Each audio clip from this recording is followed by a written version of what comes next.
আসমানি ধর্মগুলোর অনুসারীরা বিশ্বাস করে যে কিয়ামতের আগে পৃথিবীতে দাজ্জালের আবির্ভাব ঘটবে। দাজ্জাল খুবই ক্ষমতাবান হবে। দাজ্জাল যখন কোনো জাতিগোষ্ঠী অথবা এলাকার পাশ দিয়ে যাবে তখন আসমানকে বৃষ্টি বন্ধ করে দিতে বলবে। আসমান বৃষ্টি বন্ধ করে দেবে।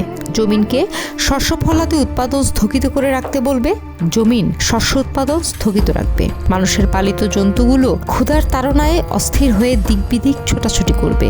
যন্ত্রণা ও কষ্টে মরে যাওয়ার উপক্রম হবে। ছোট বাচ্চারা অভুক্ত থেকে মৃত্যুর সঙ্গে লড়াই করবে। আর দাজ্জাল এই সব কিছু করবে তার সঙ্গে রুটির পাহাড় ও শীতল পানির নদী রেখে। আবার জমিনকে আদেশ দেবে, তোমরা গুপ্তধন বের করে দাও। দাজ্জালের এসব ধোঁকাবাজি দেখে বহু নারী তাকে বিশ্বাস করবে। হাদিসে এসেছে, পুরুষরা দাজ্জালের ভয়ে বাড়িতে গিয়ে তার স্ত্রী, মেয়ে, বোন ও নিকটাত্মীয়দের খুব শক্তভাবে রশি দিয়ে বেঁধে রাখবে, যেন তারা দাজ্জালের পেছনে না ছোটে। দাজ্জাল পৃথিবীর প্রতিটি নগর প্রান্তর চষে বেড়াবে। তাকে একটি গাধা বহন করে চলবে। আশ্চর্যজনক, গাধাটির প্রতিটি কদমের দূরত্ব হবে 40 গজ। এক এক কদমে 40 গজ এগিয়ে যাবে। কেউ কেউ বলেছেন গাধাটির প্রতিটি কদম গিয়ে পড়বে দৃষ্টিসীমার শেষ প্রান্তে। ফলে পৃথিবীর সময়, জায়গা ও সবখানে দাপিয়ে বেড়ানো দাজ্জালের জন্য মামুলি ব্যাপারে পরিণত হবে। রাসূল সাল্লাল্লাহু আলাইহি ওয়াসাল্লাম ইরশাদ করেছেন, পৃথিবীর যে কোনো শহর ও স্থান দাজ্জাল পদদলিত করবে, তবে মক্কা ও মদিনা ছাড়া। সাহাবায়ে কিরাম রাসূল সাল্লাল্লাহু আলাইহি ওয়াসাল্লামকে জিজ্ঞেস করেছেন, দাজ্জাল পৃথিবীতে কতদিন থাকবে হে আল্লাহর রাসূল? রাসূল সাল্লাল্লাহু আলাইহি ওয়াসাল্লাম বলেছেন, দাজ্জাল পৃথিবীতে 40 দিন অবস্থান করবে।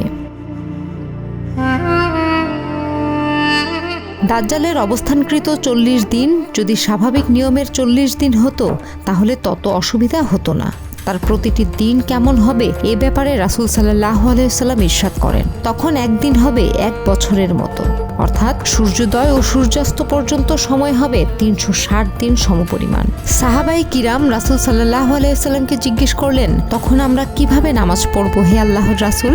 নবীজির কথাটি খেয়াল করলে বিষয়টি আমাদের কাছে স্পষ্ট হয়ে যাবে। মহানবী সাল্লাল্লাহু আলাইহি ওয়াসাল্লাম বলেছেন, একদিন 1 বছরের মতো, আরেক দিন 1 মাসের মতো, আরেক দিন 1 সপ্তাহের মতো, আর বাকি সব দিন তোমাদের দিনগুলির মতো।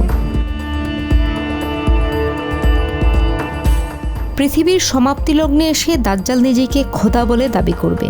পৃথিবীতে নানা অরাজকতা সৃষ্টি করবে, বিপর্যয় ছড়িয়ে দেবে। অবশেষে ঈসা আলাইহিস সালাম এসে দাজ্জালকে হত্যা করবেন এবং পৃথিবীবাসীকে ফিতনা মুক্ত করবেন। রাসূল সাল্লাল্লাহু আলাইহি সাল্লামের বিভিন্ন হাদিসে ঈসা আলাইহিস সালাম দাজ্জালকে কোথায় হত্যা করবেন তার বর্ণনা পাওয়া যায়। মুজাম্মা ইবনে জারিয়া আনসারী রাদিয়াল্লাহু আনহু বর্ণনা করেন, আমি আল্লাহর রাসূল আলাইহিস সাল্লামকে বলতে শুনেছি, ঈসা ইবনে মারিয়াম দাজ্জালকে বাবে লুদে হত্যা করবেন।